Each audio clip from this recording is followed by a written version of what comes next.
బ్యాంకును బార్గా మార్చిన chairman vice చైర్మన్ల తీరుతో 100 ఏళ్లకు పైగా చరిత్ర, ఎంతో పవిత్రమైన పేరు కలిగిన తిరుపతి కోఆపరేటివ్ బ్యాంకు ప్రతిష్ట ప్రస్తుతం తీవ్ర వివాదంలో చిక్కుకుంది.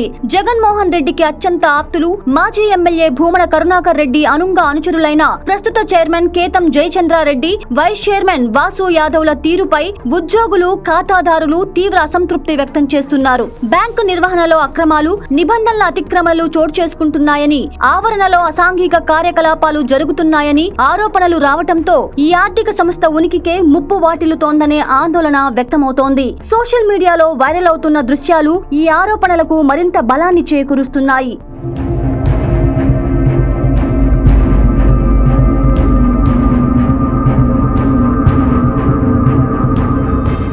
గతంలోనే ఈ బ్యాంకులో రుణమాఫీ ముసుగులో భారీ కుంభకోణం జరిగిందని, నిబంధనలకు విరుద్ధంగా కోట్ల రూపాయల అప్పులను రద్దు చేశారని ఆరోపణలు ఉన్నాయి. ముఖ్యంగా పాలక మండలి ఏకపక్ష నిర్ణయాలు తీసుకోవటం, వ్యక్తిగత కక్షలతో ఉద్యోగులను వేధించడం వంటివి బ్యాంకింగ్ కార్యకలాపాలకు తీవ్ర ఆటంకం కలిగిస్తున్నాయని సిబ్బంది ఆవేదన చెందుతున్నారు. రాజకీయ అండదండలతోనే వ్యవస్థను తమ స్వార్థానికి వాడుకుంటున్నారని, గతంలో టీటీడీ వివాదాలతో అప్రదిష్ట మూటగట్టుకున్న భూమన కరుణాకర్ రెడ్డి వర్గీయుల అండతోనే ఇప్పుడు బ్యాంకులో ఇలాంటి అరాచకాలు జరుగుతున్నాయనే విమర్శలు స్థానికంగా పెద్ద చర్చకు దారితీస్తున్నాయి. బ్యాంకులో ఆడిట్ లోపాలు, రిజర్వ్ బ్యాంకు నిబంధనల ఉల్లంఘనలు కూడా జరుగుతున్నాయని వినికిడి. బ్యాంకు గౌరవాన్ని దిగజార్చేలా జరుగుతున్న ఈ పరిణామాలపై ఉద్యోగులు బహిరంగ నిరసనకు దిగారు. బ్యాంకు ఆవరణలో జరుగుతున్న అక్రమాలను భరించలేక విధులను సైతం పక్కన పెట్టి వారు పెద్ద ఎత్తున నిరసన వ్యక్తం చేస్తున్నారు. చైర్మన్, వైస్ చైర్మన్లు ఇకపై బ్యాంకు ప్రాంగణంలోకి అడుగు పెట్టకూడదని వారు తేల్చి చెప్పటం పట్టణంలో సంచలనంగా మారింది.